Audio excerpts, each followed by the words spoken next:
Ahoy Pirates, Admiral Ash here. I am putting myself out there and I'm going to show you how I make a coin ring. So there'll be some cuts here and there as I transfer in between tools and things like that, but hope you enjoy it. First thing we're going to do is pick our coin. I went through my collection. I found a 50-cent piece from 1976. It's a bicentennial piece. And we're going to make a ring out of this. Not sure what size I'll make it. Probably won't make it from my big fat fingers. Maybe try to shoot for maybe a size 10. That's a pretty average size. So we'll go from there, see what happens. All right, first thing we got to do is we got to punch a hole in it. So I've got these tools right here. These are my sizers.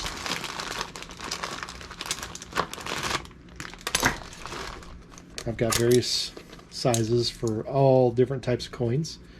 If I recall, the 50-cent piece is this one or this one? I think it's this one. Let's see. Yeah, perfect. All right. What this does is this centers the coin so that we can punch a perfect hole in it. Next, we've got to decide what size hole we're going to punch in it. So these are my punches. I've got various sizes of these. That looks to be a pretty good size. That'll give us a nice thick ring when we do it. So let's get started. Let's put our stopper in. We're going to dig the proper size stopper out of this. Yep, that's too small. That's too small. It's got to be either this one or this one. Yep, that one. This one I believe is too big. Yep, alright. So what you do is take your stopper. This fits right in the hole, right in there. That sits flush, and that stops the punch from going all the way through. So we throw this in there. Now when I do these coins, you kind of have to decide, do you want to do the heads or the tails as the outside of the ring? I'm kind of partial to tails out myself, but for this one, it does have the bicentennial years on it, which is kind of nice. But I also I think I dig that. I think I'm going to do the tail end out. You always want to do that face down. Whichever side you're going to have on the outside, you want face down. That way when the punch goes, it just makes it a little bit easier to fold. So pop this on. There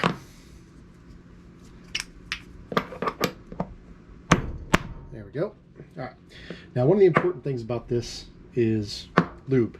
Giggity. I use coconut oil for my lube.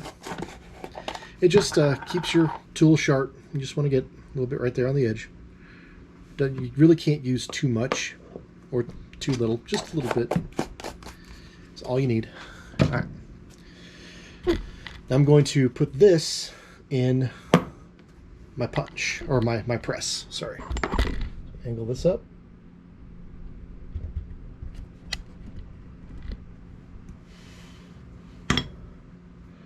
So this is my press. This is an 8-ton press. And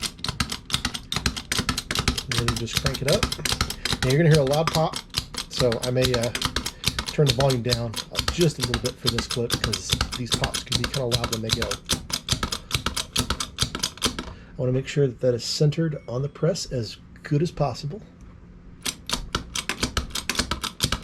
All right, it has made contact with the top, and I usually have to stand up for this part. So, there we go. Boom, there it goes. That one was actually pretty easy compared to some of the ones I usually do. Release the press.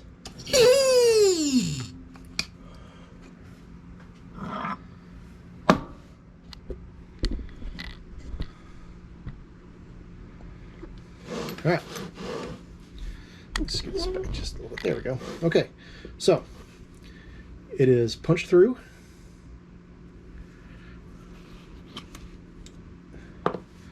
There's the hole in our coin.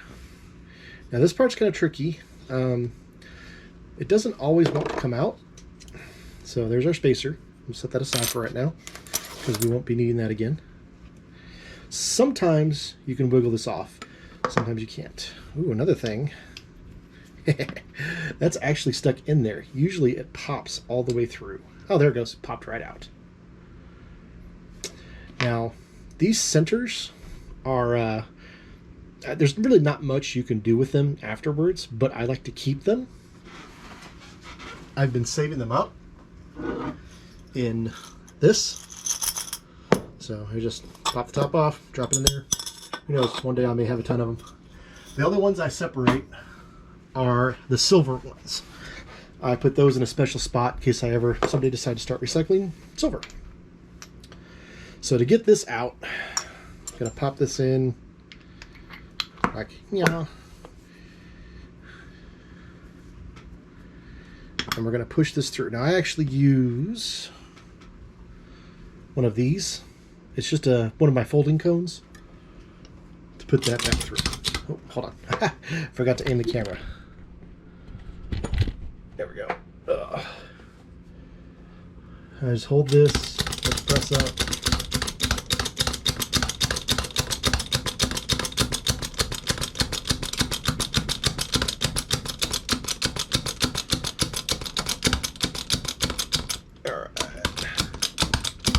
There we go. It's through.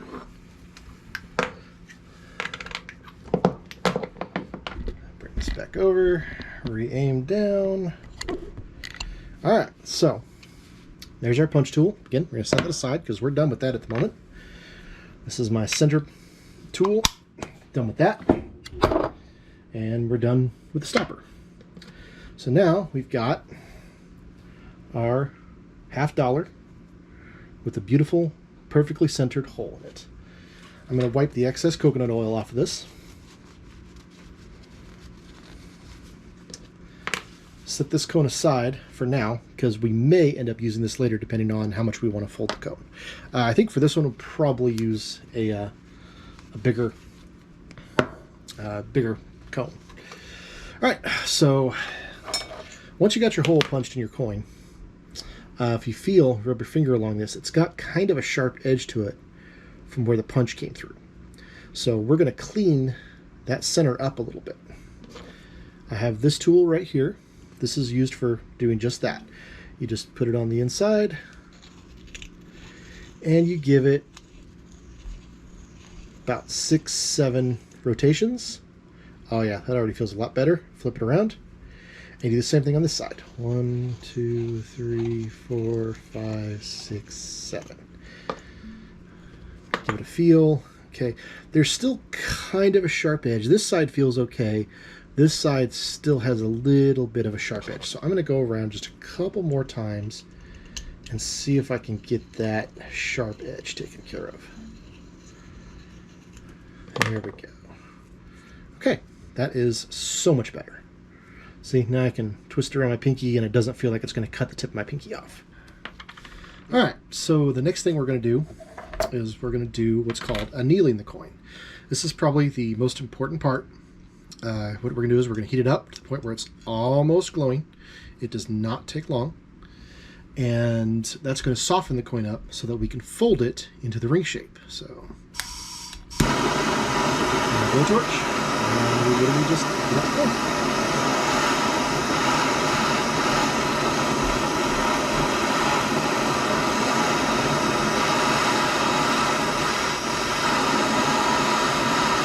You can see some sparks and stuff fall off of it. Those are the impurities going into the coin.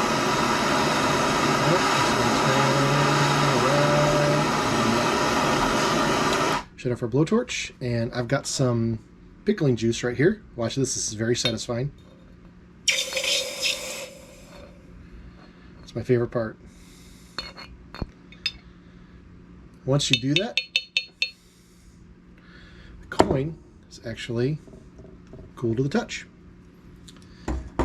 I've got just a rag here. This is just a regular shop rag. Use it for cleaning up oil after working on your car or something like that. And the coin is very black right now. That does not matter because we're going to polish all that up later. All right, next step we're going to do is we're going to start folding the coin. This is called a dapper block. It's got various size half domes in it, and a lot of jewelers use this. It's a very, very handy tool. So what we do is we just find a hole that this will fit in. That is slightly too small. That's going to be that one's going to be too big. So we're going to use this one. Oops, let me get that in the frame right here. Now, as I said, we're going to do the back side of the coin. So that's going to go face down. And I've got a bearing that we're going to use to start the fold. That is about the perfect size. What I want to do is make sure that the coin is perfectly centered inside. I'm going to drop that on. This right here is just a 1-ton press. This is used for some of the more delicate work. Good for starting off. Let's make sure that that's centered on there. You put it right there. Oops. And you literally just push. And that starts the folding process. It stopped right there. I'm going to pull this bearing out. And now you see it's starting to shape.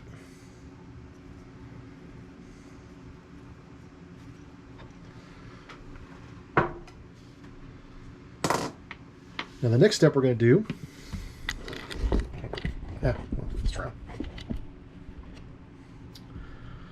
so now that we got our shape started on the coin, we're going to fold it even more. This is where the annealing comes into process, because if you do this without annealing, it's going to snap the coin. And then you've literally just got a wasted piece of metal. I have these right here. These are shaping things. I can't quite remember what the tool is called, but this is what I use to shape my coins.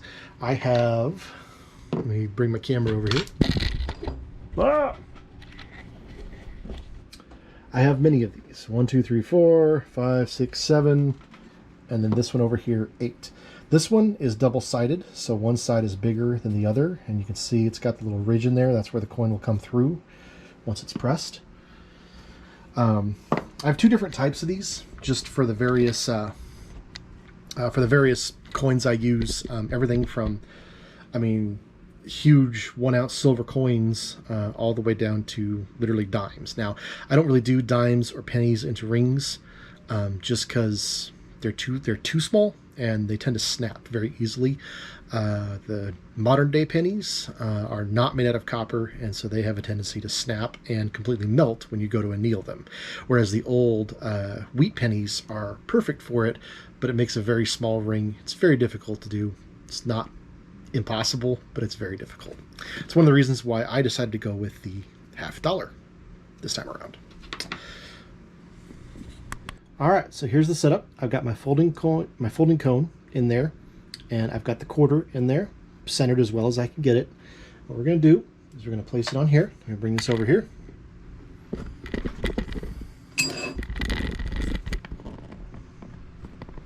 And we are going to shape it now. Bring this down. You want to make sure that that is as centered on that as possible. The more centered you get it, the better your coin ring is going to turn out. So here we go.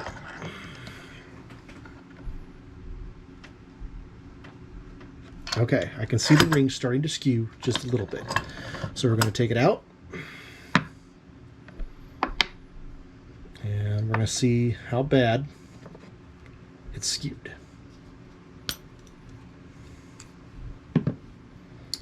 All right, it's not too bad. That is still well within acceptable means. And as you can see, we're starting to get a ring shape on it. Now, as you can see, we've got this big flare right here. So what we're going to do is we are now going to pop this onto this tool right here. That is a ring stretcher, or ring resizer, I guess. It's got 2 components on it. If you want to make a ring smaller, you can put it in one of those holes. If you want to make it larger, you can put it on the ring stretcher. I'm going to set this up, and I'll show you more here in just a second. All right, so here we've got the ring stretcher. I put some more of the shop rags on here just so it doesn't scratch the silver. So we're going to lower it down right there, And then we're going to use this lever, and this lever is actually going to stretch the coin. I'm going to go down a little bit more. Sorry for the jiggling. And we're going to keep going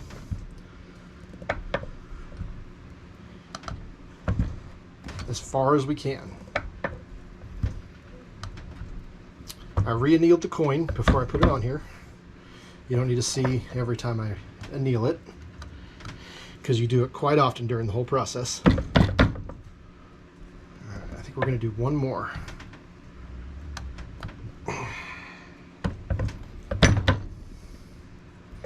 Actually, I think we can get one more out of it. Yeah, we can get one more out of it. Oh yeah, that's starting to get tight. So we're going to have to re-anneal this after this. All right, that is starting to look like a ring. You see, we've got this big flare right there. That's going to be our next step that we're going to take care of. All right, so the next step in the process, we're going to get rid of that flare. I moved on to a different pusher. This one only has one size, or one side to it. So you only go this way down the hole. It goes all the way through. It doesn't have that center ridge like the other one does. And then we're going to use this. This is a pusher. This is what you use to actually push the coin down and get it to the shape you need. So once again, we're going to get this as centered as we possibly can on it. Now we're not going to go far on this. Sometimes with other rings you have to go further down. We're not going to go far. If you'll notice, that pusher is the exact same size as the coin, which you want it the same size or larger. We're going to put that, let me readjust the camera, get this up here. We're going back to our press. Oops.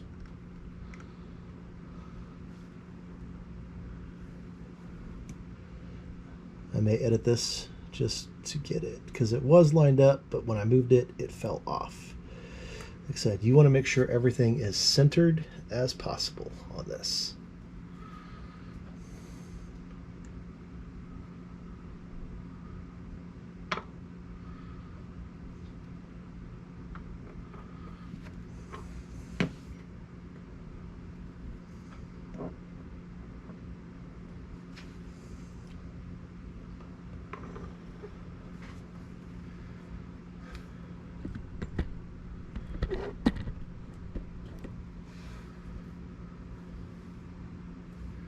Alright, here we go.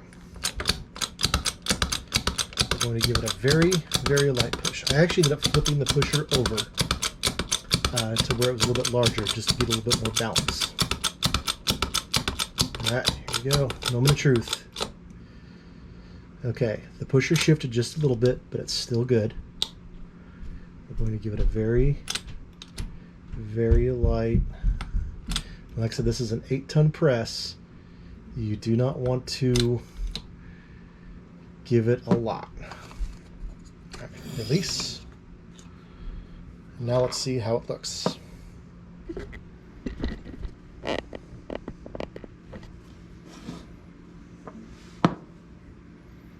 Pop it out.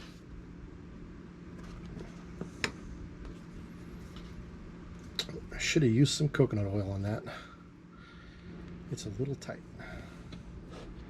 Alright, so as you can see, the ring is starting to take shape. There's still a little bit of a flare there. Now when I did this the first time, I actually got stuck in there. So I had to do a little bit of hammering and get it out of there. No big deal. What I'm going to do this time, so it doesn't get stuck again, is use some coconut oil. Again, just a little dab on the finger, rub it along the inside. There we go.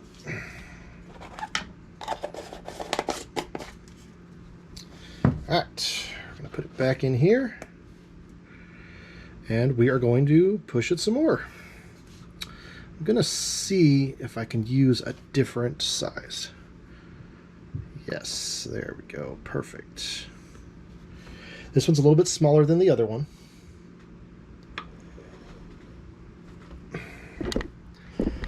this over.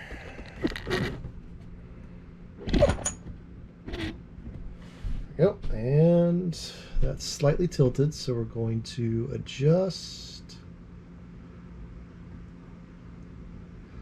There we go, and up we go.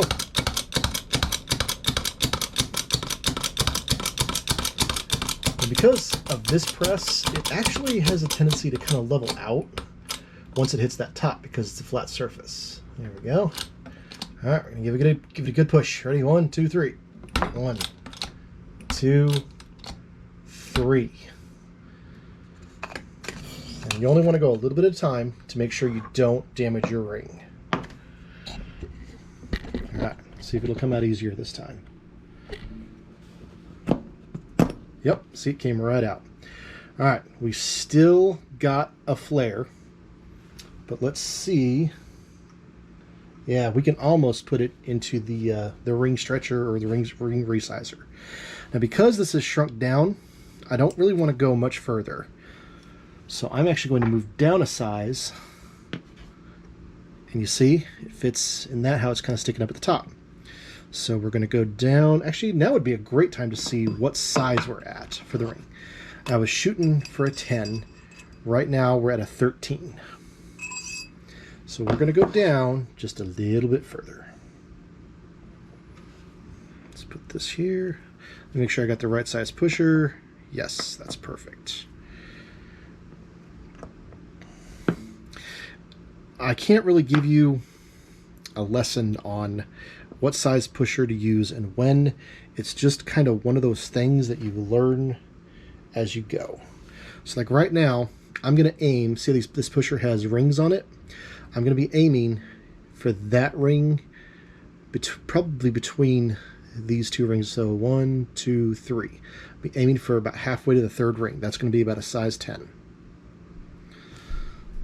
Put this back up here. Let me adjust the camera. All right, we're going to size this thing down a little bit more.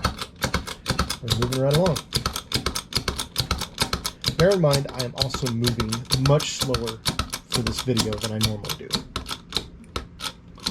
Here we go. Push and 1, 2, 3. There we go.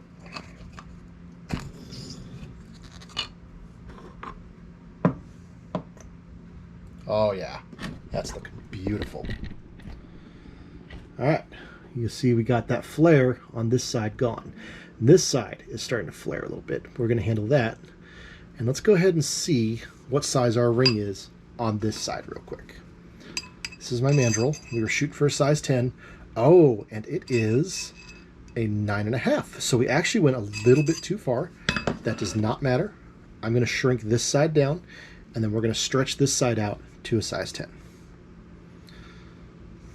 So we're going to do the same thing. That on top of there. And we're just going to give it a very little push. And I'm actually not going to go down as far as I did with the other side. Oh, let's fix that, and then I'll get the camera in place. There we go. Perfect.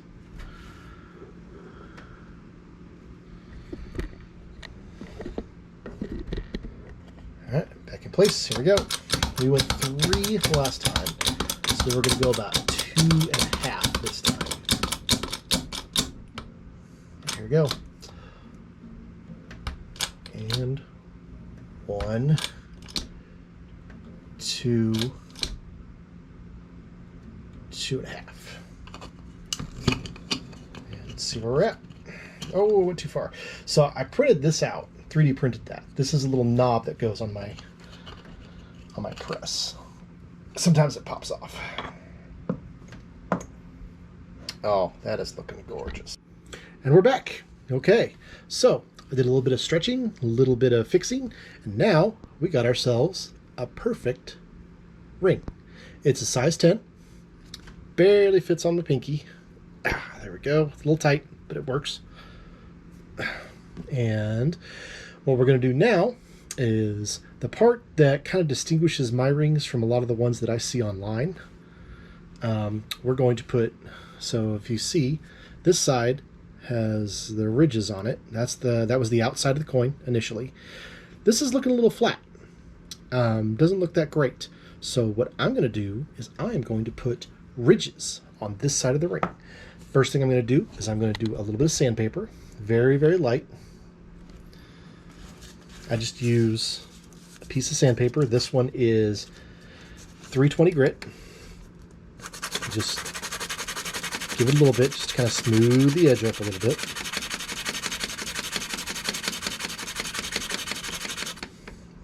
There we go. That looks really good, nice and shiny. And I have this tool right here. If you can see, it actually has ridges on it. So what you do is you place your coin. Oops, that's the wrong side.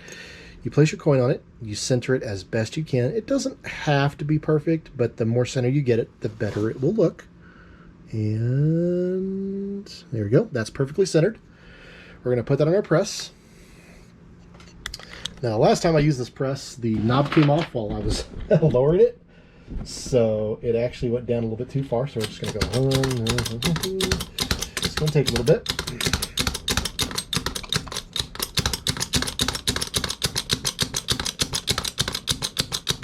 I think I'll actually lift the camera for this one, just so you can get a better view of the press, because as I can see, the stand I have for my camera does not go up high enough. I have this right here. This is just a solid steel circle. I'm going to put that right on top of it.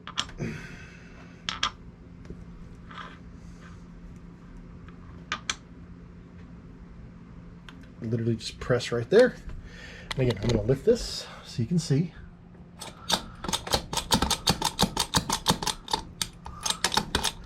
It's about there, and boom. All right, now we're going to give it as much pressure as we can. Like I said, this is an 8-ton press, so it can actually deform the coin and press it harder than it needs to go. There we go. We're putting the full 8 tons on it right now, and I'm holding it in place. It's actually going to bend the ridges, or not bend, I guess press the ridges into that side of the coin. We're going to let it sit for just another second, and I'm going to call that good. We're going to release. There we go. Now let's see how it looks. Oh, beautiful. I don't know if you can see the ridges on here with this camera. Go really close. No, really can't focus. But it gives it the ring a very nice finished look on it. And I love how it looks. So now we're going to polish. Bend this down a little bit. Now the first step to polishing, you take some regular old steel wool and you just go over the ring. You don't want to go too hard because you don't want to scratch the ring. What I'm going to do is I'm going to get rid of all the black from when we annealed the coin. I think I annealed this coin 4 times while we were doing this. No, 5 times. I did it 5 times because of that mistake that I made. I wanted to anneal it 1 more time. We're done with the annealing process for now. So what I'm doing now, like I said, I'm just cleaning up the coin. This is going to give it a very nice shiny look. We want to be sure we get the inside of the coin.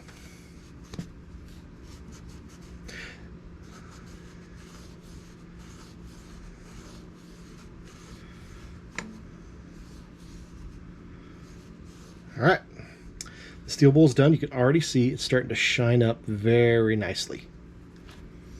Now we're going to take our polishing rag. I don't really use dips or creams or anything like that. I literally just use my polish rag. Dips and creams, they can leave residue on the coin ring, and I don't like residue.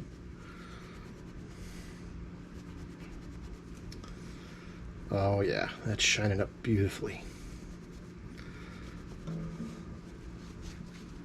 Gonna get the inside of the ring.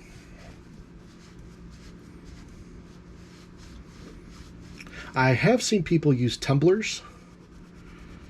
I may get one someday, but for right now, I like to do things by hand. So, it takes a little bit longer, but for me, it's worth it. And there we go. Our beautiful 50-cent piece Centennial size 10 is done.